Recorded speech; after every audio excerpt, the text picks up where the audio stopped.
Breaking news. Singareni అవినీతిపై ఘాటుగా స్పందించారు బీజేపీ రాష్ట్ర అధ్యక్షుడు రామచంద్రరావు.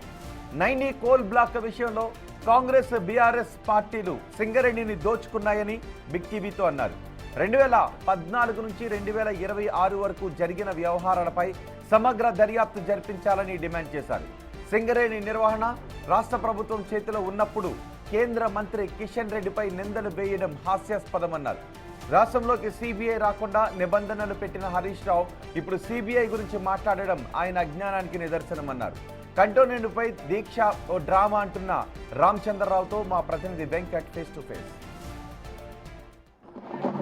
ప్రస్తుతం మనకు అందుబాటులో బీజేపీ రాష్ట్ర అధ్యక్షుడు రామచంద్రరావు గారు ఉన్నారు. సార్ ఏంటి సార్, ఈ నైని బ్లాక్ అనే దాని మీద సింగరేణికి సంబంధించి కిషన్ రెడ్డి ఆధ్వర్యంలోనే కుమ్మక్కు జరిగింది అన్నది ప్రధానమైనటువంటి ఎలిగేషన్ వస్తుంది. ఏం చెప్తారు దీని మీద? అంతా పిచ్చి మాటలు. ఇప్పుడు చెప్తున్నాము, బీఆర్ఎస్ ప్రభుత్వము వచ్చినప్పటి నుంచి కాంగ్రెస్ ప్రభుత్వం దాకా దీని మీద దర్యాప్తు జరగాలి. ఈ రెండు ప్రభుత్వాలు, రెండు పార్టీలు, బీఆర్ఎస్ ప్రభుత్వం అదేవిధంగా ఇప్పుడు కాంగ్రెస్ ప్రభుత్వం, ఈ రెండు కూడా సింగరేణిని దోచుకున్నాయి. మొత్తం వాళ్ళ ఒకవేళ దర్యాప్తు చేయిస్తే ఈ మొత్తం 14 సంవత్సరాలు 2014 నుంచి ఇప్పటి వరకు జరుగుతున్నటువంటి సింగరేణి జరగాలి. కిషన్ రెడ్డి గారికి సంబంధమే లేదు. వీళ్ళకు తెలియదా? వీళ్ళు మొత్తం మేనేజ్మెంట్ స్టేట్ గవర్నమెంట్ది, వాళ్ళు సెంట్రల్ గవర్నమెంట్ రానియరు, వాళ్ళు డైరెక్టర్స్కు వాళ్ళు రానియరు. మొత్తం మేనేజ్మెంట్ అన్నీ కూడా కంట్రోల్లో వాళ్ళు పెట్టుకొని ఈరోజు కిషన్ రెడ్డి గారిని మాట్లాడడం చాలా హాస్యపదంగా ఉంది. హరీష్ రావు డైరెక్ట్ సిబిఐ విచారణకు ఆదేశించడానికి భయం ఎందుకు కిషన్ రెడ్డికి అన్నది ప్రధాన కామెంట్ చేస్తున్నారు హరీష్ రావు.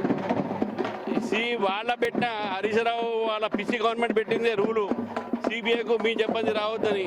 వాళ్ళు ఎందుకు పెట్టిన రూల్ అది?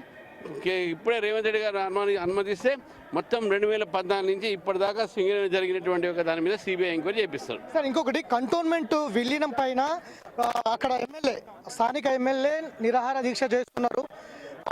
ఎంపీ ఎలాంటి సహకారం చేస్తలేరు. ఇది బీజేపీ కేంద్ర ప్రభుత్వం నిర్లక్ష్యమే కంటోన్మెంట్ విలీనం కాలేకపోవడానికి అనేది ప్రధానమైనటువంటి అంశం. ఏంటి డ్రామాలు? దాన్ని తెలియదు. Already government of India decision తీసుకుంటుంది. ఇది ఒక సికింద్రాబాద్ కంటోన్మెంట్ ఒకటే కాదు కదా, దేశంలో అనేక కంటోన్మెంట్లు ఉన్నాయి.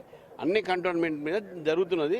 గతంలో కూడా దీని మీద డిస్కషన్ జరుగుతుంది. గవర్నమెంట్ ఆఫ్ ఇండియా, రక్షా మంత్రి దాని మీద డిసిషన్ తీసుకుంటారు. ఈ నాటకాలన్నీ ఎవరికి అర్థం కాదు, అందరికీ అర్థమవుతాయి. కంటోన్మెంట్ విలీనం పైన పార్టీ స్టాండ్ ఏంటి సార్? మీరు విలీనం ప్రక్రియకు మీరు ఓకేనా? అది గవర్నమెంట్ ఆఫ్ ఇండియా తీసుకుంటుంది ఆ డిసిషన్.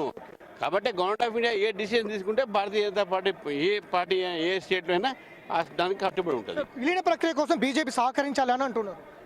ఆల్రెడీ గవర్నమెంట్ ఆఫ్ ఇండియానే సహకరిస్తుంది కదా. దాని రాష్ట్ర బీజేపీ మాకేం సంబంధం, మాకేం అభ్యంతరం ఉంటుంది? Government of India defence ministry దగ్గర అన్ని కంటోన్మెంట్ దగ్గర నుంచి వాళ్ళ రిక్వెస్ట్ పెండింగ్ ఉన్నాయి.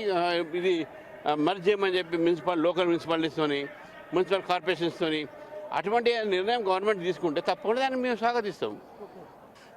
సిబిఐ విచారణకు సిద్ధం అనేది బీజేపీ రాష్ట్ర అధ్యక్షుడు చెప్తున్నారు. అట్లనే కంటోన్మెంట్ విలీనంకి సంబంధించి అది కేంద్ర ప్రభుత్వ ఆధీనంలో ఉంటుంది. కేంద్ర ప్రభుత్వం ఏ విధంగా ముందుకు వెళ్తే దానికి మేము పూర్తి స్థాయి మద్దతు ఉంటుందని చెప్పి ఇంతకుముందు అనేక సార్లు కంటోన్మెంట్ అంశంలో మా పార్టీ స్టాండ్ చెప్పాం.